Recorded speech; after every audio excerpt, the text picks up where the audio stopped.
Our objective today is to multiply polynomials using something known as the area model, or sometimes called the box method. And it's called that because we're using the idea of finding the area of a rectangle to help us multiply. So here's how it works. We're going to start just using some numbers. If I want to multiply 17 by 22, that's kind of a tricky problem to do in your head, but what I could do is imagine that one side length of a rectangle is 17 and the other side length is 22. And then I can think about breaking this rectangle into smaller rectangles. So this rectangle here is 10 by 20. Well, 10 by 20 is 200. This rectangle here is 10 by 2. Well, 10 by 2 is 20. We're multiplying the length times the width of each rectangle to find its area. And then this one is 7 by 20 to get 140. And this last rectangle is 7 by 2. The 7 from here and the 2 from here. If I add up all of these little areas, it will give me the total area of this box. In other words, the length times the width, or the value of 17 times 22. So if I add up 200 plus 140 plus 20 plus 14, I get, let's see, 340 plus 34, which gives me 374. So even though I might not be able to multiply 17 by 22 in my head, I can use this method to help me break it down into smaller pieces. And we're going to use this same method for solving multiplication problems with polynomials. In this next numerical example, we are breaking down a much bigger number, 700 plus 10 plus 8, meaning this side of the rectangle is 718, and the other side of the rectangle is just 6. So I'm thinking of multiplying 6 times 718. Also not a simple problem, but now I can break it down. Well, 700 on this length of the rectangle times 6 as the width, well, that gives me 4,200 or 4,200. 6 times 10 is going to give me 60, and 6 times 8, here's my 6, here's my 8, is going to give me 48. And now I can just add together the pieces. 4,200 plus 60 plus 48. Well, let's see. This right here is 108, so that gives me 4,308. So in general, when we use this area model or box method, we are putting one of our polynomials or expressions on the length and width along the outside of the box. And then when we multiply together, all of our little rectangles added together make up the product when I multiply my two pieces together. So I'm multiplying this side times this side gives me that total inside area of the box. Let's do an example with some variables. So in this situation, I am multiplying x plus 6 times x minus 6. This box has already been filled in for you. So notice that this first x plus 6 is here, x plus 6. This entire length is x plus 6 units. And on the left side, I'm taking x minus 6 and I'm placing it along the left side to represent a length of x minus 6. And when I multiply these two pieces together, I will get the area of the rectangle. And when I add all those pieces, that will be my total area, and it will also be the simplified or standard form of the polynomial.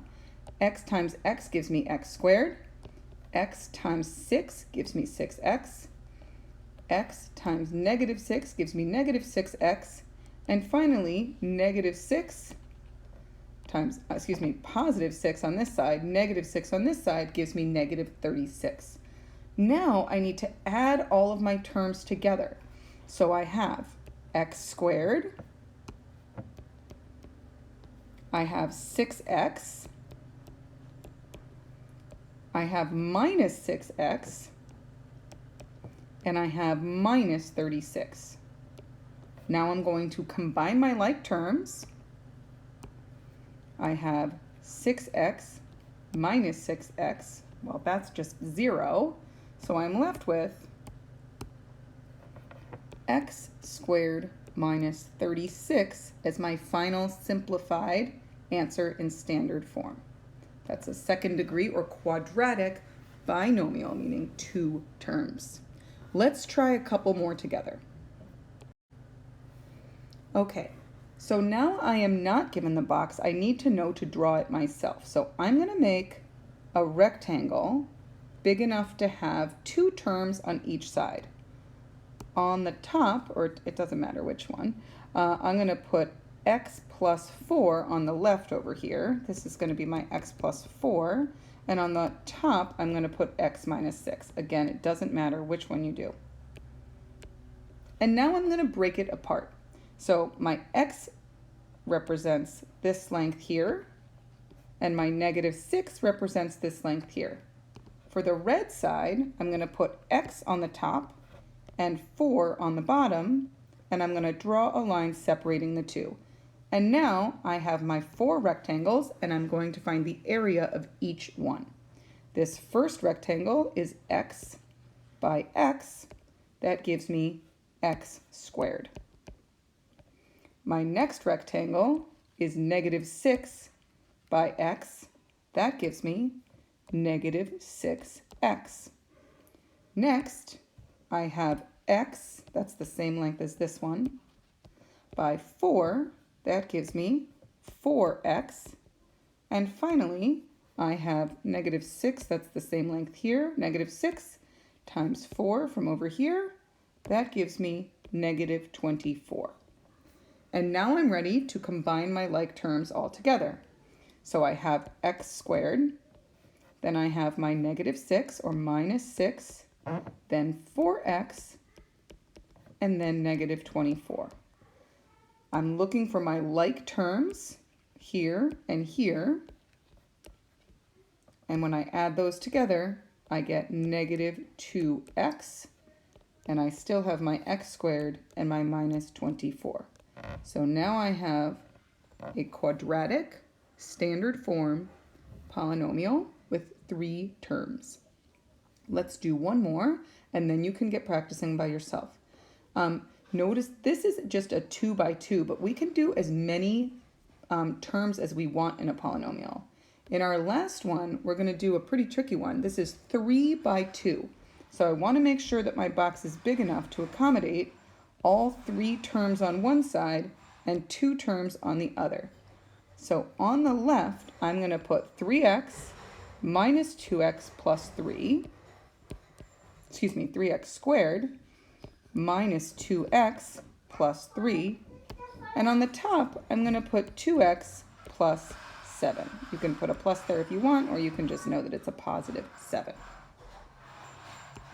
Now I'm going to break my big rectangle into small rectangles so that each term belongs to its own rectangle. So let's see.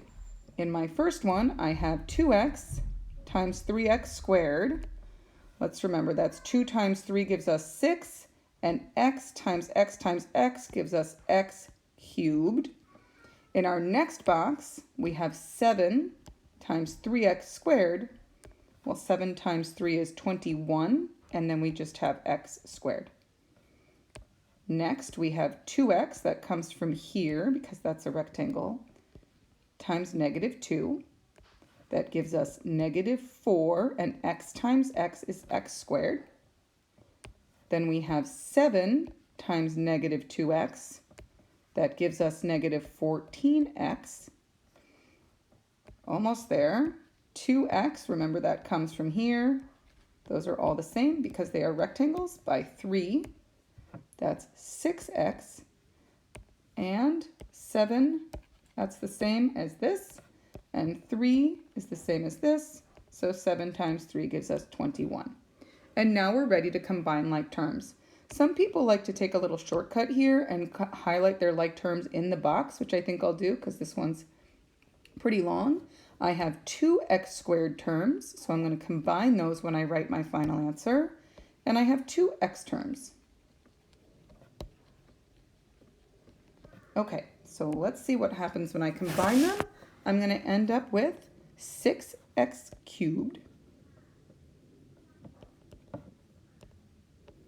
plus, let's see, 21x squared minus 4x squared. That's 17x squared.